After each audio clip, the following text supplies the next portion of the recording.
Quando meu marido exigiu o divórcio após 15 anos, silenciosamente concordei e assinei os papéis. Enquanto ele comemorava com sua amante em nosso restaurante favorito, me aproximei da mesa deles com um sorriso.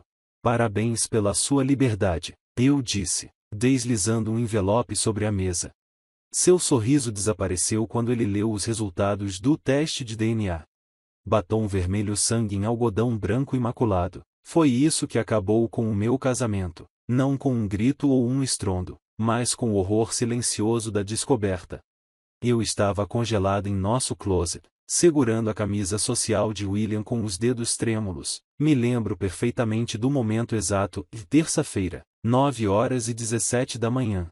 Os gêmeos estavam na escola, Emma, na sua aula de piano. Eu estava separando roupas para lavagem a seco quando notei a bolsa de ginástica de William escondida atrás de sua fileira de sapatos Oxford bem polidos. O zíper estava parcialmente aberto, revelando a camisa amassada que ele supostamente usará na cirurgia de emergência da noite anterior. A mancha não era médica. Nenhum cirurgião jamais usaria aquele tom de carmim em uma sala de operação. Antes de continuarmos com a chocante descoberta de Jennifer, quero convidá-lo a fazer parte da nossa comunidade de contadores de histórias. Se contos de força diante da traição ressoam com você, clique em inscrever-se. É totalmente gratuito e ajuda a apoiar mais histórias de mulheres reivindicando seu poder. Agora, vamos ver como essa vida aparentemente perfeita começa a se desfazer. Fiquei ali, com o coração disparado, enquanto 15 anos de casamento se cristalizavam nesta única evidência condenatória. Dr. William Carter, respeitado cirurgião cardíaco, meu marido, pai de nossos 3 filhos. E os lábios de outra mulher em suas roupas. A realidade cuidadosamente construída em que eu vivia desmoronou ao meu redor como cristal fino caindo sobre um piso de mármore. A ironia não passou despercebida para mim. Durante anos, os colegas de William nos chamavam de os Carter perfeitos. Ele, com suas mãos firmes que salvavam vidas diariamente. Eu, com meu apoio inabalável e dedicação à nossa família. Nossa casa em estilo colonial em Wade Heights, com seu gramado bem cuidado e cerca branca, poderia muito bem ser cenário de um filme. O sonho americano personificado. Jennifer torna tudo possível. Ele costumava dizer em eventos beneficentes para hospitais, com o braço ao redor da minha cintura e uma taça de champanhe na mão. Eu não poderia fazer o que faço sem ela. As esposas dos outros médicos sorriam educadamente, mas eu via inveja em seus olhos. Tínhamos tudo. 3 lindos filhos, segurança financeira, uma parceria que sobreviveu aos anos exaustivos da residência, a faculdade de medicina e a ascensão de William à proeminência. Ou assim eu pensava. Olhando para trás, eu deveria ter reconhecido os sinais de alerta. William começou a trabalhar até mais tarde, alegando que o hospital estava com falta de pessoal. Fins de semana jogando golfe com colegas se tornaram mais frequentes. Nossas conversas ficaram mais curtas, mais práticas, agendando as atividades das crianças, discutindo as necessidades da casa, planejando compromissos sociais que impulsionariam sua carreira. Quando William foi promovido a chefe de cirurgia cardíaca na primavera passada, organizei uma festa de comemoração com todos os seus colegas. Ele sorriu e me agradeceu publicamente, mas depois reclamou que eu o havia envergonhado na frente do conselho do hospital. Naquela noite, ele dormiu no quarto de hóspedes, alegando exaustão. É a pressão, eu disse a minha irmã ao telefone no dia seguinte. A promoção trouxe muitas responsabilidades. Homens no poder mudam com frequência. Jen, ela me alertou. Eu descartei sua preocupação como puro cinismo. A distância física entre nós também aumentou. William alegava fadiga após cirurgias de 18 horas sempre que se afastava do meu toque. Comprei lingerie nova, planejei noites de encontros, tentei tudo que as revistas femininas sugeriam para manter a chama acesa. Ele participou sem entusiasmo, checando o telefone durante nossos jantares cuidadosamente planejados. Está tudo bem entre nós? Perguntei, numa noite, depois que ele mal tocou em sua refeição favorita. Apenas cansado, Jen. O caso Jenkins é complicado. Então, ele se retirava para seu escritório em casa, fechava a porta e falava ao telefone em um murmúrio baixo até tarde da noite. Eu acreditava em confiança, acreditava em privacidade. Nunca me ocorreu verificar seu telefone ou e-mails. Isso era coisa de mulheres inseguras, mulheres paranoicas. Não para Jennifer Carter, a esposa perfeita. Até que nosso 15º aniversário de casamento se aproximou. Planejei surpreender William com um fim de semana romântico em Napa Valley, onde passamos nossa lua de mel. Eu precisava sincronizar nossos calendários e seu telefone estava no balcão enquanto ele tomava banho. Uma olhada rápida para garantir que ele estivesse livre naquele fim de semana era tudo o que eu pretendia. A notificação de mensagem apareceu enquanto eu segurava o celular. Doutora Rebecca Harrington, ontem à noite foi incrível. Mal posso esperar para sentir você dentro de mim novamente. Quando você vai deixá-la? Meus dedos tremeram ao abrir a conversa. Centenas de mensagens trocadas ao longo de 8 meses. Fotos íntimas, planos feitos enquanto eu levava Emma para seu recital ou ajudava os gêmeos com seus projetos de ciências. Piadas cruéis às minhas custas. William, ela está planejando uma grande surpresa de aniversário. Rebecca, coitada, ainda acha que há algo para comemorar. Silenciosamente, recoloquei o telefone no balcão. Fiz seu café como de costume e lhe dei um beijo de despedida quando ele saiu para o hospital. Depois, corri para o banheiro e vomitei até não sobrar nada além de bile amarga. Naquela noite, quando as crianças dormiram, o confrontei no nosso quarto. O mesmo quarto onde concebemos nossos filhos, onde nos abraçamos após os abortos espontâneos antes de recorrer à fertilização in vitro, onde ele me confortou quando meu pai morreu. Você está dormindo com Rebecca Harrington. Minha voz estava surpreendentemente firme. William nem sequer vacilou, tirou o relógio, colocou-o metodicamente sobre a mesa de cabeceira. Sim. Há quanto tempo? Isso importa. Ele me olhou com tanta frieza que eu mal o reconheci. Quero me divorciar, Jennifer. A crueldade calculada de seu tom me chocou mais do que as palavras. Aquilo não foi uma confissão, foi uma execução. Por quê? Sussurrei. Superei essa vida, superei nós. Ele gesticulou ao redor do quarto como se fosse uma cela de prisão. Dediquei 15 anos a esse casamento, a essas crianças. Tenho 45 anos. Se vou recomeçar, precisa ser agora. Recomeçar? William, nós construímos essa vida juntos. Tudo o que você é, tudo o que eu sou. Sua risada foi amarga. Eu salvo vidas todos os dias. O que você faz, Jennifer? Assa biscoitos para arrecadação de fundos da escola? Organiza minha gaveta de meias? Eu construí essa vida apesar da âncora da domesticidade. Suas palavras me atingiram como golpes físicos. Coloquei minha carreira como professor em pausa para apoiar seus sonhos na faculdade de medicina. Cuidei da nossa casa e dos nossos filhos para que ele pudesse se concentrar em crescer profissionalmente. Organizei incontáveis jantares com administradores de hospitais para ajudá-lo a expandir sua rede de contatos. Você será bem cuidada financeiramente, ele continuou, como se estivesse discutindo uma transação comercial. As crianças vão se ajustar. As crianças sempre se ajustam. Naquela noite, ele dormiu no quarto de hóspedes. Eu fiquei acordada, reconstruindo mentalmente os últimos 15 anos, me perguntando se algo havia sido real. De manhã, ele saiu para o hospital antes do amanhecer. Na cozinha, sobre o balcão, deixou um cartão de visita. Para o seu advogado. A vida perfeita que eu pensei que havíamos construído era uma miragem. As rachaduras sempre estiveram lá. Eu só estava tão dedicada à nossa ilusão que não quis enxergá-las.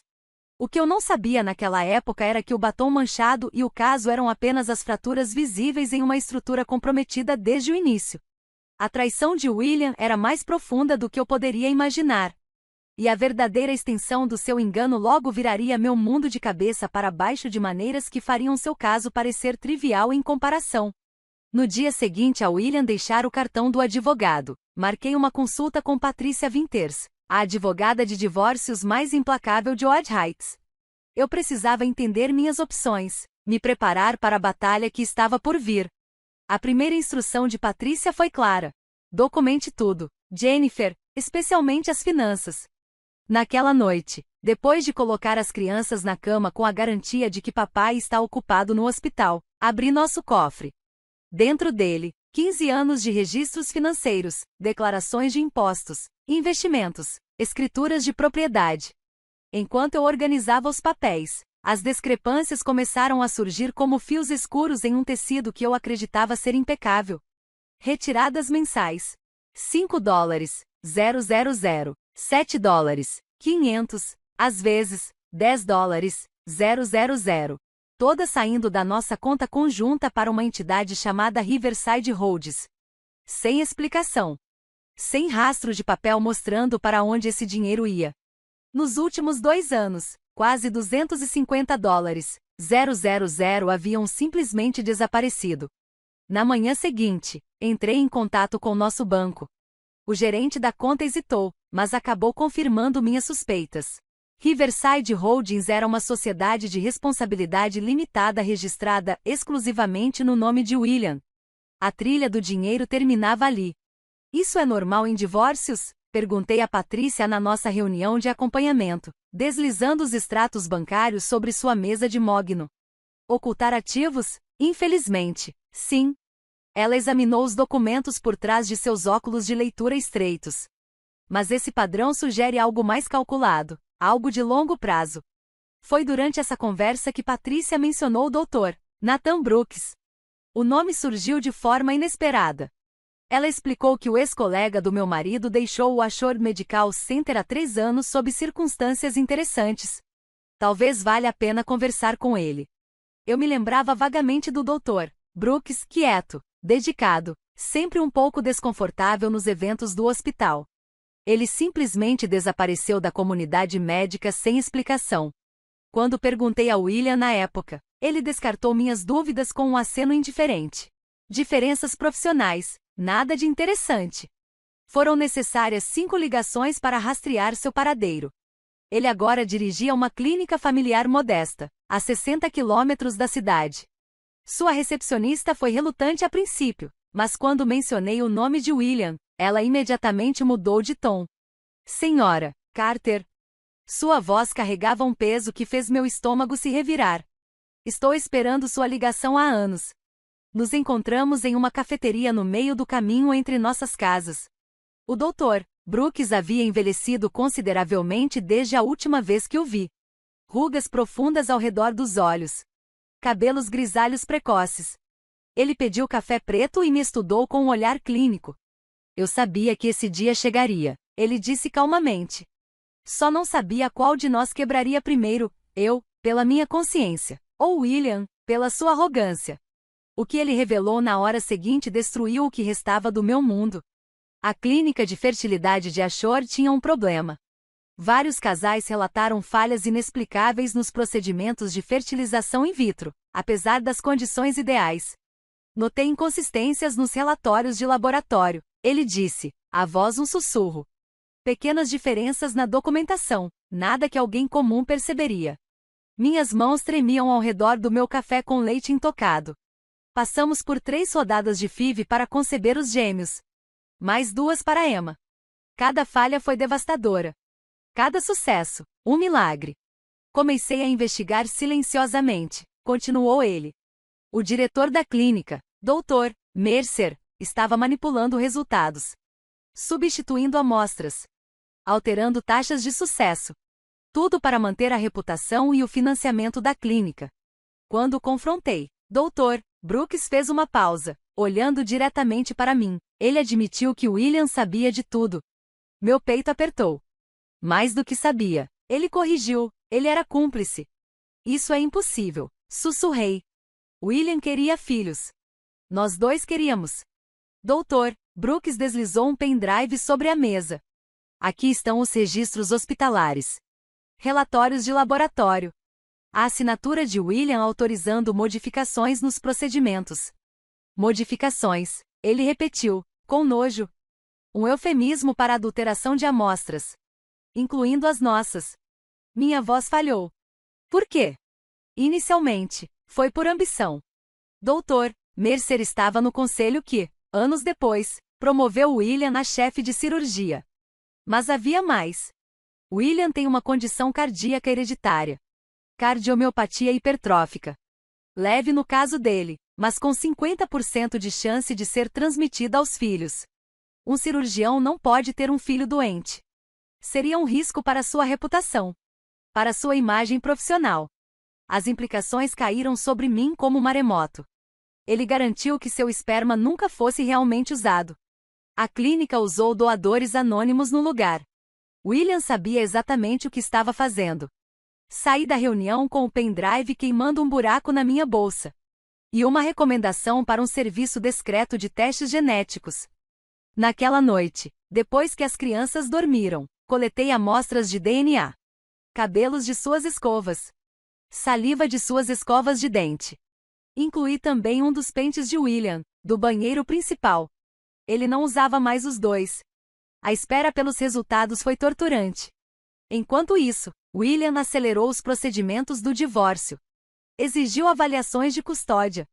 Alegou que minha instabilidade emocional me tornava uma mãe inadequada. Seu advogado enviou cartas intimidadoras, questionando minha capacidade de sustentar financeiramente as crianças, sugerindo que minha contribuição para a família era insignificante. A oferta que me fizeram era mínima. Um acordo que me deixaria com o suficiente para sobreviver. Um movimento calculado para me forçar à submissão. Enquanto isso, eu mantinha as aparências. Ajudava os gêmeos com seus projetos de ciências. Compareci ao recital de Emma. Sorri para as professoras na escola. Acenei educadamente quando outras mães perguntavam sobre a ausência de William. Turnos no hospital. Eu dizia: você sabe como é. À noite, eu pesquisava. Violações de ética médica. Fraudes em clínicas de fertilidade. Os casos que encontrei eram devastadores. Médicos usando seu próprio esperma em vez de doadores. Clínicas misturando embriões. Famílias descobrindo verdades biológicas décadas depois. Mas nenhum caso era como o nosso. Nenhum marido que deliberadamente garantiu que seus filhos não fossem biologicamente seus. Criando uma família com falsos pretextos. Mantendo a ficção de uma conexão genética. O laboratório ligou em uma manhã de terça-feira. A voz da mulher era profissional, imparcial. Temos seus resultados, senhora Carter. Você prefere que eu os envie por e-mail ou deseja discuti-los por telefone? E-mail. Eu sussurrei. Eu precisava ver as evidências com meus próprios olhos. Nenhuma linguagem clínica poderia suavizar o golpe. O suposto pai é excluído como o pai biológico das crianças testadas. A probabilidade de paternidade é 0%. Imprimi 3 cópias. Uma para meu advogado. Uma para o cofre que agora estava registrado apenas em meu nome. E uma última. Coloquei-a dentro de um envelope creme com o logotipo do Ashore Medical Center, que peguei do escritório de William. Durante aquelas semanas fingindo que nada havia mudado, minhas mãos não tremiam mais. A devastação tinha se cristalizado em algo mais duro, mais frio. Isso não era apenas sobre um caso. Ou ativos ocultos. Era sobre uma traição fundamental que começou antes mesmo de nossos filhos serem concebidos. William me privou da minha escolha. Ele construiu uma mentira elaborada. Uma mentira que moldou 15 anos da minha vida. Minha identidade como mãe. A própria existência dos nossos filhos. Enquanto isso, ele se apresentava ao mundo como o provedor generoso, o pai dedicado, o cirurgião brilhante salvando vidas. Mas agora, eu detinha a verdade. E com essa verdade, eu tinha o poder de garantir que tudo mudasse para ele também. Com os resultados do teste de DNA em mãos, minha dor se transformou em algo mais nítido. Mais focado. William construiu uma realidade falsa por 15 anos.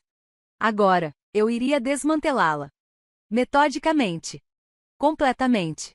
Comecei entrando em contato com outras famílias que fizeram tratamentos de fertilidade em Ashford durante a supervisão de William. O Dr. Brooks forneceu uma lista de 27 casais. A maioria se recusou a falar comigo. Não queriam questionar as origens de seus filhos. Mas 5 aceitaram me encontrar. Os Miller tiveram gêmeos que não se pareciam em nada com eles. Os Patels tiveram uma filha com problemas médicos inesperados. Os Johnsons, os Garcias e os Wilsons tinham histórias semelhantes, após várias tentativas fracassadas, De repente, concepções milagrosas, sempre depois que o Dr. Mercer se envolvia pessoalmente nos casos. Ficamos muito gratos, Sarah Wilson disse, lágrimas escorrendo pelo rosto. Nunca questionamos como. Minha busca me levou a Diane Fletcher, uma ex-enfermeira que trabalhou na clínica de fertilidade por 12 anos. Nos encontramos no pequeno apartamento onde ela morava, cercada por arquivos. Eu guardei tudo. Ela explicou, com as mãos tremendo levemente enquanto puxava um diário encadernado em couro. Nomes de pacientes. Modificações nos procedimentos. Assinaturas autorizando mudanças. Eles pensaram que eu destruí tudo quando fui embora. Por que você não os denunciou? Perguntei. O sorriso de Diane foi amargo. Eu tentei. Administração hospitalar. Conselho de ética médica. Polícia. Toda vez, a investigação simplesmente desaparecia. Seu marido tem amigos poderosos, Senhora Carter. Ela me mostrou entradas que datavam de 8 anos atrás. Documentação meticulosa de substituições de espécimes. Formulários de consentimento falsificados.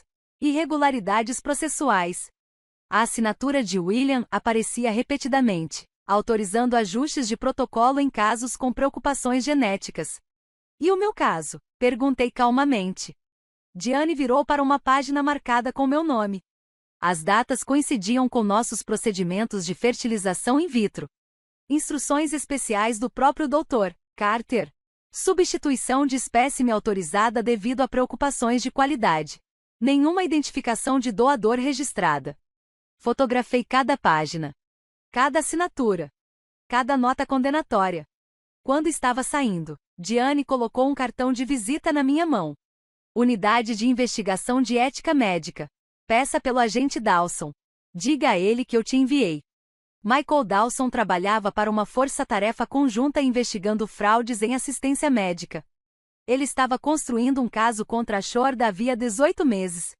Mas não conseguiu penetrar o muro de silêncio que cercava a clínica de fertilidade. Suas evidências podem ser a chave, ele explicou em nossa primeira reunião. Mas precisamos de mais. Registros financeiros mostrando propinas. Admissões registradas de culpa. Testemunho de alguém ainda dentro da clínica. Eu me comprometi a reunir o que ele precisava. Enquanto isso, mantinha a fachada de uma mulher aceitando relutantemente o divórcio. Sorri tristemente para William durante as sessões de mediação. Concordei com a custódia temporária. Fingi considerar seu insulto de acordo financeiro. Você está sendo irracional. Eu sou totalmente razoável.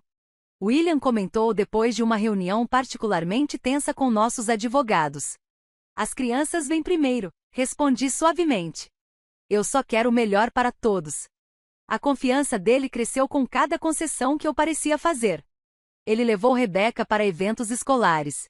Apresentou-a aos nossos amigos. Até a fez dormir em sua casa quando as crianças o visitavam. Enquanto isso, eu gravava conversas. Fotografava documentos. Construía meu caso.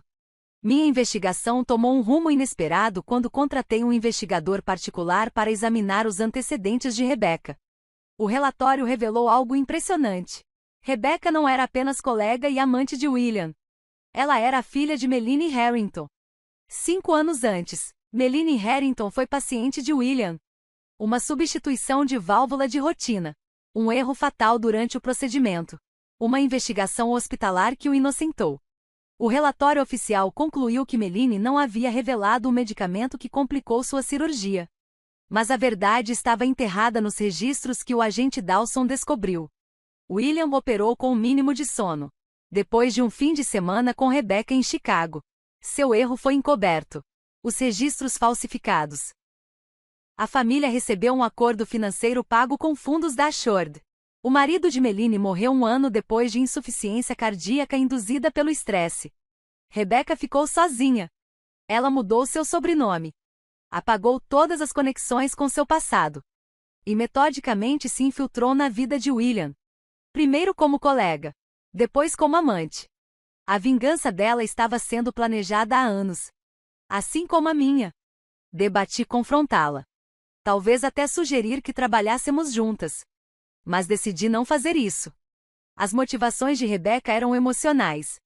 Voláteis. As minhas precisavam ser precisas, calculadas. Ao longo do mês seguinte, eu reuni depoimentos de ex-funcionários da clínica. Documentei o rastro de dinheiro de Assured para Riverside Holds para contas offshore. Garanti declarações juramentadas de pacientes cujos tratamentos foram comprometidos. O agente Dawson construiu um caso legal, enquanto eu construía algo mais pessoal. O desmantelamento completo da imagem cuidadosamente elaborada de William Carter. Eu gravei William durante uma de nossas discussões sobre coparentalidade, sutilmente direcionando a conversa. A conversa se voltou para os tratamentos de fertilidade. Os gêmeos têm seus olhos, mencionei casualmente. Bons genes, ele respondeu, distraído com o telefone. Você já se perguntou se eles herdaram sua condição cardíaca? A cabeça de William se ergueu imediatamente. Que condição? Cardiomiopatia hipertrófica. O Dr. Brooks mencionou isso. O rosto de William escureceu. Brooks deveria manter a boca fechada sobre coisas que não lhe dizem respeito. As preocupações com a saúde dos nossos filhos não o preocupam? Me preocupam. Mas não há nada com que se preocupar. Ele descartou a questão. Eu os testei anos atrás. Eles estão bem. Como você pode tê-los testado sem me dizer? Sou pai deles. E médico. Tomei uma decisão médica. A gravação capturou cada palavra. O reconhecimento da condição genética. A admissão de que testou nossos filhos sem meu conhecimento. A contínua pretensão de conexão biológica. Essa era a peça final que o agente Dawson precisava. O momento não poderia ter sido mais perfeito. A gala anual do Assured Medical Center se aproximava. O evento de maior prestígio no calendário do hospital. William seria premiado como médico do ano. Por suas contribuições inovadoras à cirurgia cardíaca. Por seus padrões éticos inabaláveis. O convite chegou em nossa casa. Ainda endereçado a nós dois, apesar do nosso divórcio pendente. William mandou uma mensagem. Vou levar Rebecca como minha acompanhante, mas você é bem-vinda se não for muito estranho. Respondi com a mistura perfeita de dignidade ferida e aceitação graciosa. Eu não perderia. Você merece esse reconhecimento. O que William não sabia era que eu já havia me encontrado com o presidente do conselho do hospital. Compartilhei evidências selecionadas.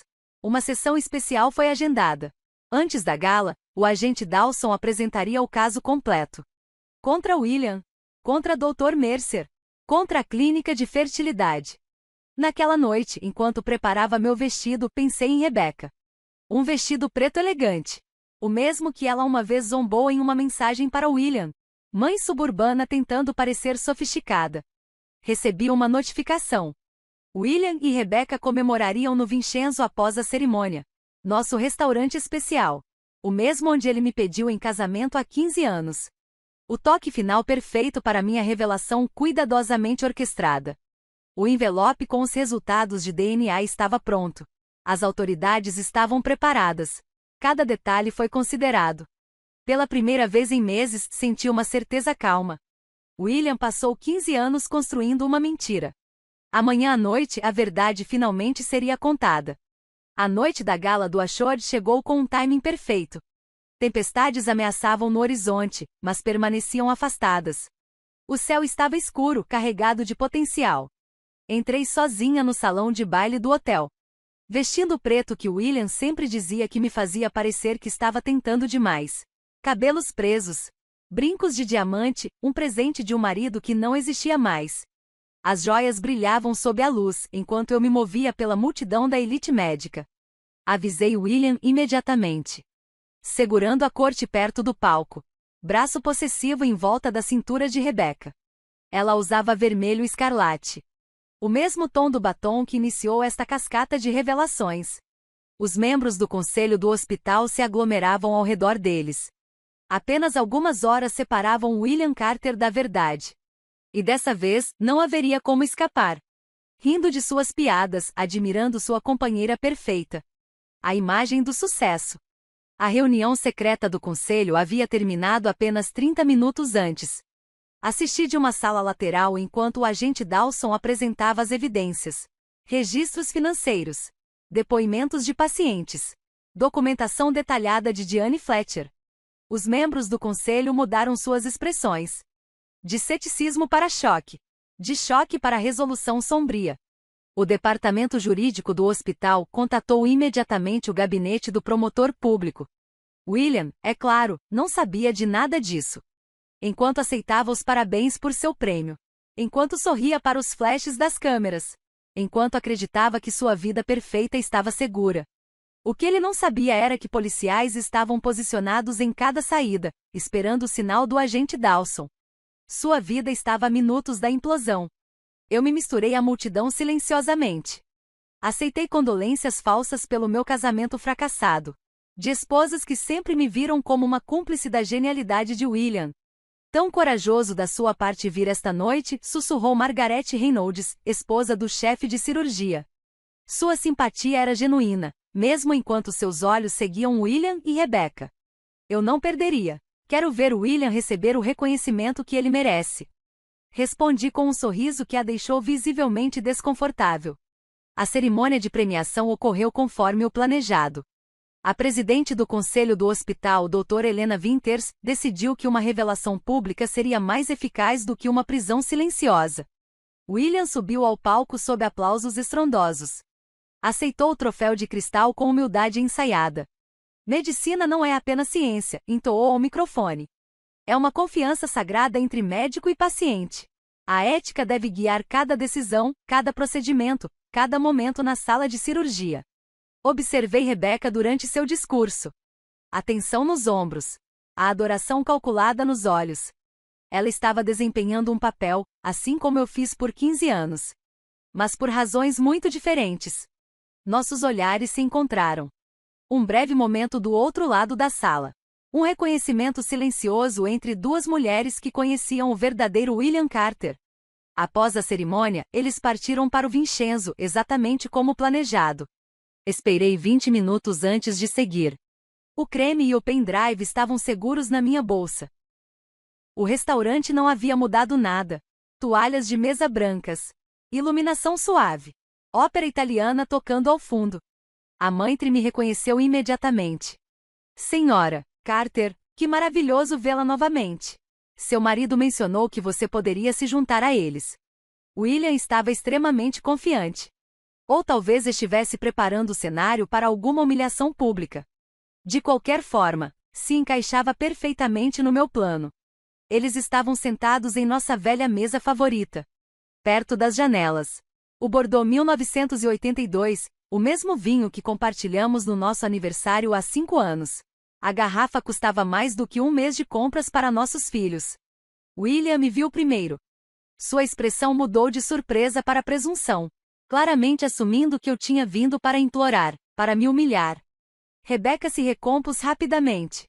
Suas feições se reorganizaram em uma máscara de preocupação educada. Isso é inesperado. A voz de William carregava aquele tom condescendente que ele havia aperfeiçoado ao longo dos anos. Me aproximei da mesa. Calma e controlada. Você disse a Maitre que eu poderia me juntar a vocês. Uma menção de cortesia. Não pensei que você realmente viria. Rebecca se mexeu desconfortavelmente. Talvez eu devesse dar a vocês dois um momento. Por favor, fique. Encontrei seu olhar diretamente.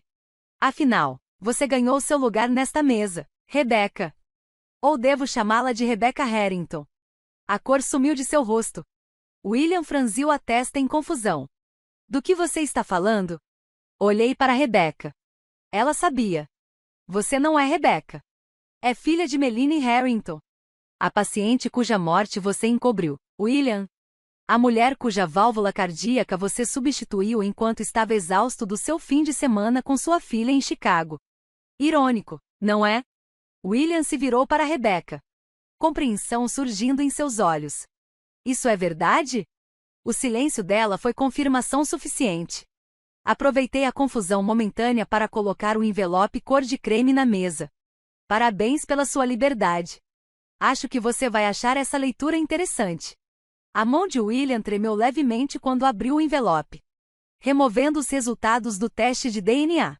Observei sua expressão se transformar. Confusão. Descrença. Horror. Quando a compreensão finalmente o atingiu. Isso é impossível, ele sussurrou. Eu garanti que meu esperma nunca fosse usado durante nossos tratamentos de fertilização in vitro. Você falsificou registros médicos. Você mentiu para mim por 15 anos sobre a existência dos nossos filhos. Rebecca olhou para o papel. Depois para William. Do que ela está falando? Nada. William instalou, tentando retomar o controle. Jennifer está inventando histórias porque não pode aceitar nosso divórcio. Cruzei os braços. Então você não se importará em explicar isso para o conselho do hospital? Gesticulei em direção à entrada do restaurante, onde a doutora Winters e vários membros do conselho estavam com o agente Dawson. Ou para o gabinete do promotor público. Ou para os nossos filhos. O rosto de William se contorceu de raiva. Sua vingativa. Escolha suas próximas palavras com cuidado, interrompeu o agente Dawson, aproximando-se da mesa. Doutor William Carter, o senhor está preso por fraude médica, crimes financeiros e violações éticas sob a lei da prática médica. O restaurante ficou em silêncio enquanto Dawson recitava os direitos de Miranda. Rebecca sentou-se, congelada. Sua própria vingança suplantada por algo muito maior do que ela havia planejado. William se virou para mim, sibilando. Você estava planejando isso esse tempo todo. Todos aqueles meses bancando a ex-esposa digna. Inclinei-me levemente em sua direção. 15 anos, William. Você teve 15 anos para viver sua mentira. Eu precisei de 3 meses para destruí-la. Enquanto levavam embora, Rebecca permaneceu na mesa, olhando fixamente para sua taça de vinho meio vazia. Eu não sabia sobre as crianças, ela disse baixinho. Eu acredito em você, respondi. Assim como acredito que sua mãe também merecia justiça. Nas semanas seguintes, a história explodiu na mídia. Jornais médicos e convencionais não falavam de outra coisa. William enfrentou várias acusações criminais. Sua licença médica foi suspensa enquanto aguardava julgamento. A clínica de fertilidade foi fechada, sob investigação. Dezenas de famílias surgiram, buscando respostas sobre as origens genéticas de seus filhos. As repercussões financeiras foram imediatas. Os ativos ocultos de William foram congelados. O tribunal nomeou um contador forense para rastrear cada dólar que ele desviou. O futuro financeiro dos meus filhos foi garantido, com um fundo estabelecido a partir dos valores recuperados. Dr. Brooks me abordou após a audiência preliminar. A Shore está criando um comitê de revisão de ética para supervisionar os serviços reprodutivos quando reabrirem. Eles querem que eu lidere. Sorri sinceramente. Parabéns. Na verdade, eu sugeri que copresidíssemos. Sua perspectiva seria inestimável. A oferta me pegou de surpresa. Por 15 anos, eu fui Jennifer Carter, a esposa do cirurgião. Minha identidade foi engolida pela carreira de William. Agora, eu estava sendo convidada a assumir um papel por mim mesma. 6 meses após a gala, sentei-me diante de Rebecca. Em um restaurante diferente. Nossa aliança improvável havia se formado durante os processos legais. 2 mulheres manipuladas pelo mesmo homem. Por razões diferentes. Você se arrepende? Rebecca me olhou, a pergunta pairando no ar. Você se arrepende? Respirei fundo antes de responder. As crianças eventualmente saberão a verdade. Ela sentiu, esperando. Considerei minha resposta com cuidado. Elas vão descobrir que suas origens não são o que pensávamos. Mas isso não muda quem elas são, nem o quanto eu as amo. A base de suas vidas foi construída em mentiras. Mas eu escolhi a verdade, por mais difícil que fosse. Naquela noite, observei meus filhos dormindo. Na casa que mantivemos, apesar das tentativas de William de nos tirar tudo. E senti algo inesperado. Não satisfação, não vingança, mas libertação. A ilusão da família perfeita havia se despedaçado. Mas em seu lugar surgiu algo real. Eu não estava mais vivendo cuidadosamente a mentira de outra pessoa. Pela primeira vez em 15 anos, eu estava escrevendo minha própria história. Confusa, complicada e absolutamente minha.